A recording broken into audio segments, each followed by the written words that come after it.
Welcome to JD Clips. Please enjoy the short versions of our famous videos and keep learning. And don't forget to subscribe. Trump बाबू ने तलवार उठा रखी है येलेंस्की के खिलाफ और जम के येलेंस्की की ऐसी तैसी कर रहे हैं, यूक्रेन की ऐसी तैसी कर रहे हैं और कह रहे हैं कि साहब कि हमने $350 बिलियन खर्च कर दिए और हमको कुछ नहीं मिला। हमको चाहिए रेयर अर्थ, हमें मिनरल्स चाहिए, रेयर अर्थ मिनरल्स चाहिए यूक्रेन से। यूक्रेन वाले जो हैं वो लगे हुए हैं यूरोप के साथ में और ये पता चल रहा है कि साहब कोई रेयर अर्थ मिनरल डील जो है वो पहले ही वो यूरोप से कर चुके हैं। क्यों? क्योंकि ट्रंप बाबू जो है जिस तरह से करते हैं, अंकल ट्रंप, ये उन्होंने बहुत पहले से इसकी ट्रम्पेट दुंदुभी बजा रखी थी। तो उसने ट्रंप से पहले ही पता चला कि उसने ब्रिटेन से कर ली। अब ये हंगामा क्या है भाई? ये क्या है? रेयर अर्थ डील क्या है? आखिरकार ये जो झगड़ा चल रहा है यूक्रेन का और रूस का, वो तो इसके ऊपर है कि साहब नेटो जो है वो जाना चाहता है और ईस्ट वर्ड्स, और कहा भाई ये एक्सेप्ट नहीं है, हमें यूक्रेन का हमारे साथ सबसे लंबा बॉर्डर है चाइना के बाद और हम ये परमिट नहीं कर सकते। झगड़े का क्रक्स तो यहाँ पे है।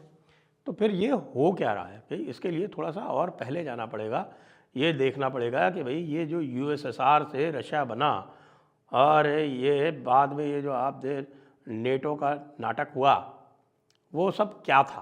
थोड़ा सा बड़े संक्षेप में जाता हूँ मैं आपको कि ये देखिए, पहले आप समझिए कि ये यूएसएसआर, अभी तो आप देख रहे हैं रशिया, अब ये रशिया जो है वो यहाँ फिनलैंड के बॉर्डर से ये देखिए ये पूरा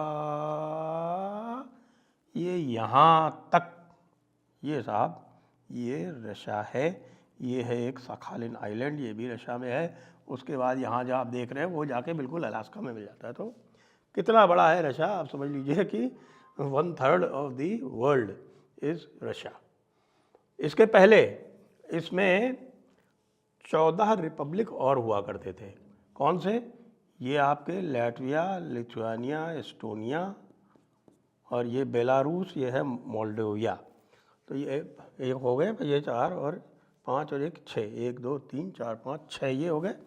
3 ये थे, ये है जॉर्जिया, ये है आर्मीनिया और ये है अज़रबैजान। और इसके बाद 5 जो थे सेंट्रल एशियन रिपब्लिक थे, ये देख रहे हैं आप, कज़ाकिस्तान, उज़्बेकिस्तान, तुर्कमेनिस्तान, ये जो TZ के लिखा हुआ है ये है ताजिकिस्तान और ये किर्गिज़स्तान। और इधर का जो पूरा हिस्सा है ईस्ट वाला, ये चाइना कहता है कि साहब हमसे ज़बरदस्ती छीना गया बाद में, जब हम कमज़ोर थे उस समय।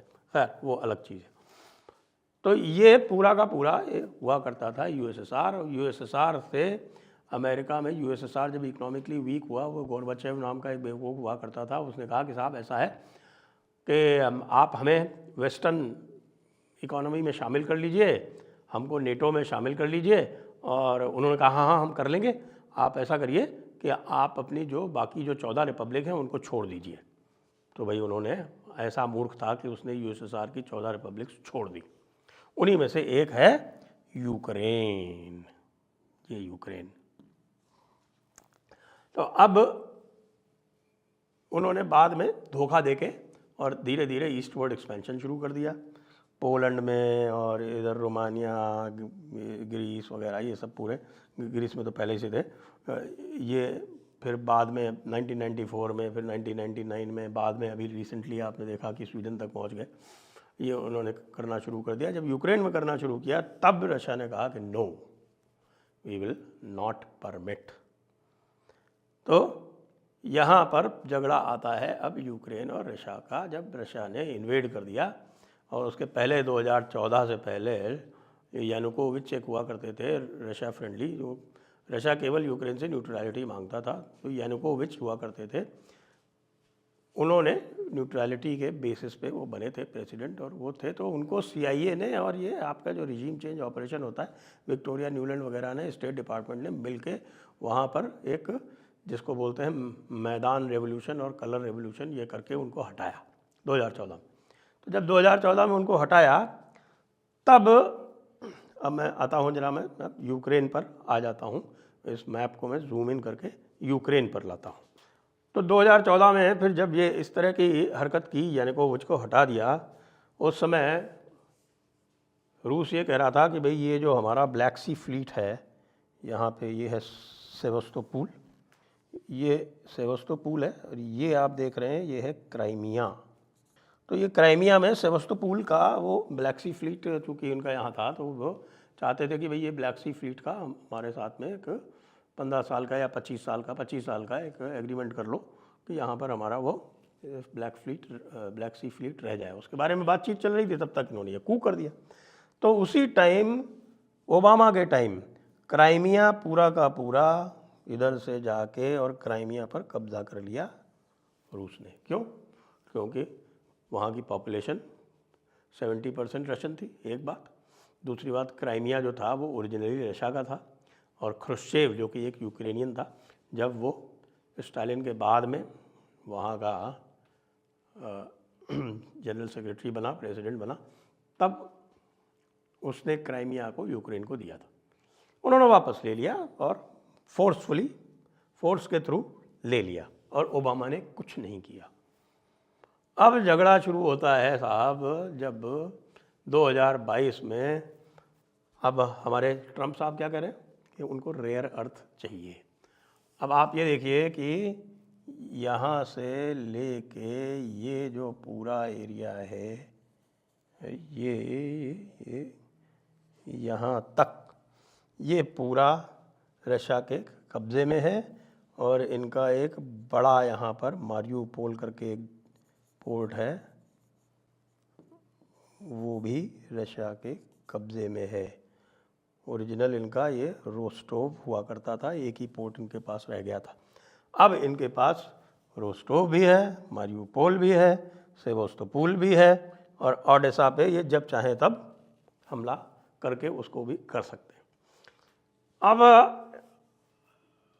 ट्रम्प साहब कह रहे हैं कि उनको चाहिए रेयर अर्थ। ये रेयर अर्थ क्यों चाहिए उनको?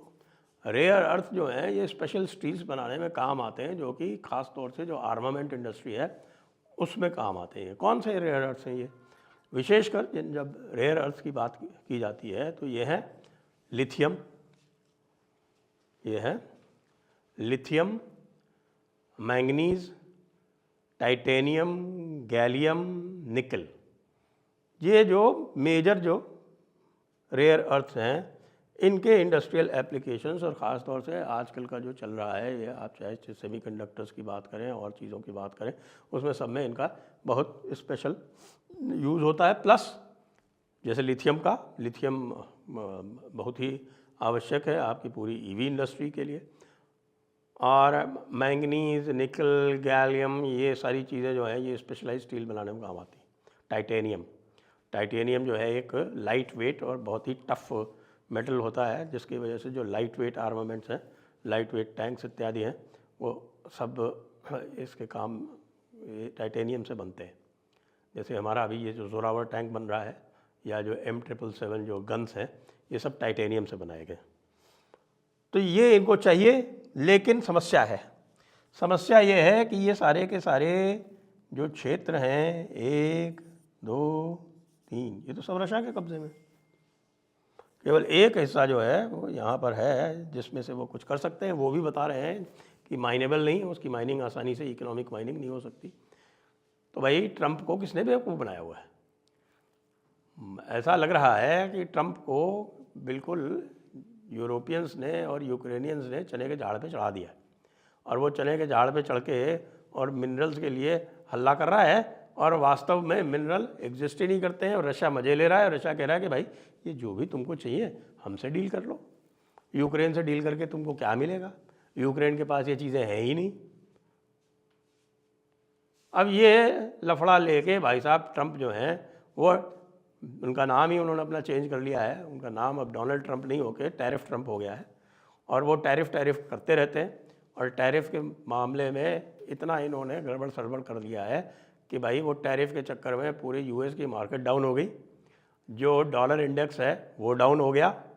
और अगर इसी तरह से ट्रम्प जो हैं वो बिना सोचे समझे काम करते रहे और टैरिफ खेलते रहे, तो पता नहीं कहाँ लेके जाएंगे। और रेयर अर्थ वर्थ तो मिलने नहीं, और ऊपर से अब कह रहे हैं कि साहब हम रशिया पे टैरिफ लगाएंगे। क्यों? कि रशिया ने इसका फ़ायदा उठाया और रशिया ने जम के इस समय हमले कर रखे हैं यूक्रेन पे। जब तक वो अपनी डील फाइनल करेंगे तब तक रशिया पूरी तरह से यूक्रेन पर कब्जा करके और अपनी तरफ से यूनिलैटरल युद्ध विराम सीज फायर कर देगा और ट्रंप साहब टैरिफ और डील खेलते रहेंगे। जय हिंद, जय भारत, वंदे मातरम।